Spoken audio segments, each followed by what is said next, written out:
اعوذ باللہ من الشیطان الرجیم بسم اللہ الرحمن الرحیم۔ شروع اللہ کے نام سے جو بڑا ہی مہربان اور نہایت رحم فرمانے والا ہے۔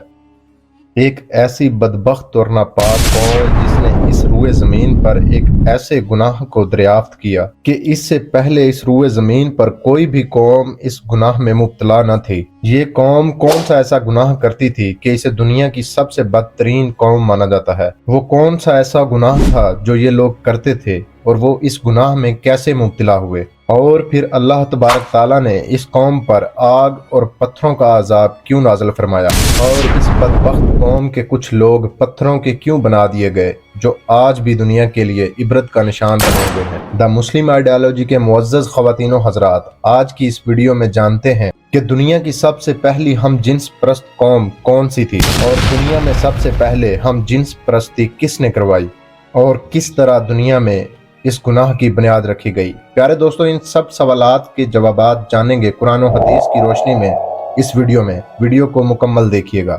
پیارے دوستو، حضرت لوط علیہ السلام کی قوم دنیا کی ایسی قوم تھی جو سب سے پہلے یہ فحاشی کرنے لگی۔ یہ لوگ اتنے گھٹیا تھے کہ عورتوں کو چھوڑ کر مردوں کے ساتھ ہم جنس پرستی کیا کرتے تھے، اور عورتوں کی بجائے مردوں کے ساتھ اپنی جنسی خواہشات پوری کیا کرتے تھے۔ عراق کے شہر صدوم میں رہنے والی یہ قوم حضرت لوط علیہ السلام کی امت تھی۔ حضرت لوط علیہ السلام اللہ تعالیٰ کے بہت ہی برگزیدہ نبی گزرے ہیں۔ حضرت لوط علیہ السلام رشتے میں حضرت ابراہیم علیہ السلام کے بھتیجے ہیں، اور آپ کو اللہ تعالیٰ نے شہر صدوم کی طرف نبی بنا کر بھیجا تھا۔ چونکہ حضرت لوط علیہ السلام کے والد حران کا انتقال بچپن میں ہی ہو گیا تھا، تو آپ کی پرورش حضرت ابراہیم علیہ السلام نے کی۔ حضرت لوط علیہ السلام اپنے والد کے انتقال کے بعد حضرت ابراہیم علیہ السلام کے ساتھ ہجرت کر کے شام میں آ گئے تھے اور حضرت ابراہیم علیہ السلام کی خدمت کرنے لگے۔ وقت گزرنے کے ساتھ ساتھ اللہ تعالیٰ نے حضرت لوط علیہ السلام کو نبوت عطا کر دی۔ حضرت لوط علیہ السلام کی قوم دنیا کی بدترین قوم ہے۔ یہ عورتوں کو چھوڑ کر مردوں کے ساتھ ہم جنسی کیا کرتے تھے۔ لیکن یہ لوگ اس گناہ میں مبتلا کس طرح ہوئے اور کس نے ان کو اس گناہ پر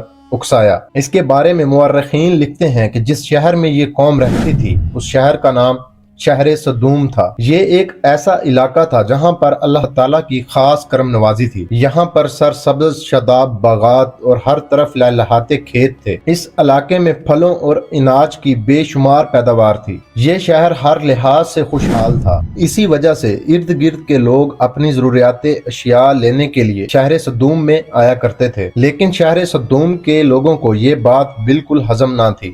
ان کا یہ خیال تھا کہ شہر صدوم میں پیدا ہونے والے پھلوں اور اناج کے وارث صرف وہی ہیں۔ اسی وجہ سے شہر صدوم کے لوگ آس پاس کے آنے والے لوگوں سے بہت تنگ تھے۔ ایک دن شہر صدوم کے لوگ اسی بات پر جھگڑا کر رہے تھے کہ شیطان ایک بوڑھے کی شکل میں ان کی مجلس میں آیا اور ان لوگوں سے مخاطب ہو کر کہنے لگا، اگر تم مسافروں سے جان چھڑوانا چاہتے ہو تو جو میں چاہتا ہوں وہ تمہیں کرنا پڑے گا۔ قوم لوط کے لوگ شیطان سے یہ پوچھنے لگے کہ وہ ایسا کون سا کام ہے جو کرنے سے ہمیں ان مسافروں سے چھٹکارا حاصل ہو سکتا ہے۔ شیطان نے ان سے کہا کہ میں تمہیں کل بتاؤں گا۔ اگلے ہی روز شیطان ایک خوبصورت نوجوان لڑکے کی شکل میں ان کے پاس حاضر ہوا اور آ کر شہر صدوم کے لوگوں کو اپنی طرف ہم جنسی کے لیے مائل کرنے لگا، یہاں تک کہ شہر صدوم کے لوگ ہم جنسی کے لیے مائل ہو گئے۔ اس طرح شیطان نے ان کو ہم جنس پرستی سکھائی۔ اس کے بعد شیطان مردود نے ان لوگوں سے کہا کہ اگر تم آنے والے مسافروں سے جان چھڑوانا چاہتے ہو تو ہر مسافر کے ساتھ یہی بدفعلی کیا کرو۔ جب تم ہر آنے والے مہمان کے ساتھ اس طرح کی بدفعلی کیا کرو گے کوئی بھی تمہارے علاقے میں داخل نہیں ہوگا۔ پیارے دوستو، اس طرح شیطان نے پہلی دفعہ ان لوگوں سے بدفعلی کروائی، لیکن ان لوگوں کو اس گناہ کا ایسا چسکا پڑا کہ یہ اس کے بغیر رہ نہیں سکے، اور حالات یہاں تک پہنچ گئے کہ لوگ عورتوں کو چھوڑ کر مردوں کے ساتھ اپنی جنسی خواہشات کو پورا کرنے لگے۔ یہ گناہ شہر صدوم میں اس طرح عام ہو گیا کہ ہر گھر کی یہی کہانی تھی اور کوئی بھی تقریب اس گناہ سے خالی نہ تھی۔ ادھر جب حضرت لوط علیہ السلام کو اس بات کا علم ہوا تو حضرت لوط علیہ السلام بہت زیادہ غمزدہ ہوئے اور انہوں نے اپنی قوم کو اللہ کے عذاب سے ڈرایا اور انہیں دین کی طرف مائل کیا، جس طرح کہ اللہ تعالیٰ قرآن پاک میں ارشاد فرماتا ہے، اپنی قوم سے کہا، کیا وہ بے حیائی کرتے ہو جو تم سے پہلے جہان میں کسی نے نہ کی؟ تم تو مردوں کے پاس شہوت سے جاتے ہو عورتیں چھوڑ کر، بلکہ تم لوگ حد سے گزر گئے ہو۔ دوستو، یہ قوم اس قدر حد سے گزر گئی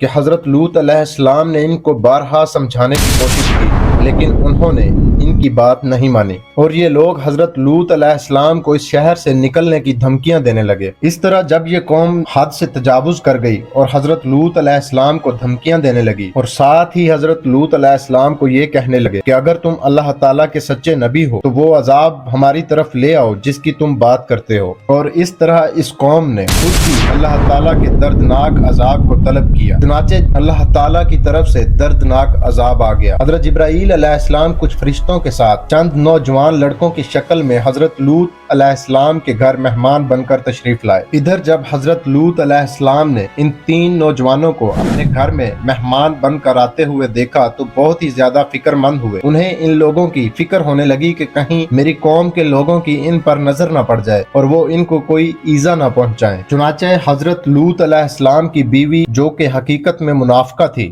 اس نے ان 3 خوبصورت نوجوان لڑکوں کو دیکھا تو وہ شہر سدوم کے لوگوں کی طرف روانہ ہوئی اور چپکے سے جا کر ان کو ان مہمانوں کے متعلق بتانے لگی اور شہر سدوم کے لوگوں کو اس بدفعلی کی طرف دعوت دینے لگی۔ چنانچہ جب شہر سدوم کے لوگوں کو اس بات کا علم ہوا تو انہوں نے حضرت لوط علیہ السلام کے گھر کا محاصرہ کر لیا اور یہ لوگ ان لڑکوں سے بدفعلی کرنے کے لیے حضرت لوط علیہ السلام کے گھر کی دیواروں پر چڑھنے لگے۔ یہ منظر دیکھ کر حضرت لوط علیہ السلام اور زیادہ پریشان اور غمگین ہوئے۔ حضرت لوط علیہ السلام نے ان لوگوں کو بہت سمجھانے کی کوشش کی مگر یہ سرکش لوگ نہ مانے اور حضرت لوط علیہ السلام سے کہنے لگے کہ ان لڑکوں کو ہمارے حوالے کر دو۔ ان کی یہ بات سن کر حضرت لوط علیہ السلام بہت ہی غمزدہ ہوئے۔ جب حضرت جبرائیل علیہ السلام نے حضرت لوط علیہ السلام کی یہ حالت دیکھی تو انہوں نے فرمایا کہ اے لوط، آپ فکر نہ کریں، ہم اللہ تعالیٰ کی طرف سے ان لوگوں پر بھیجا ہوا عذاب ہیں۔ اس وقت رات کا وقت تھا،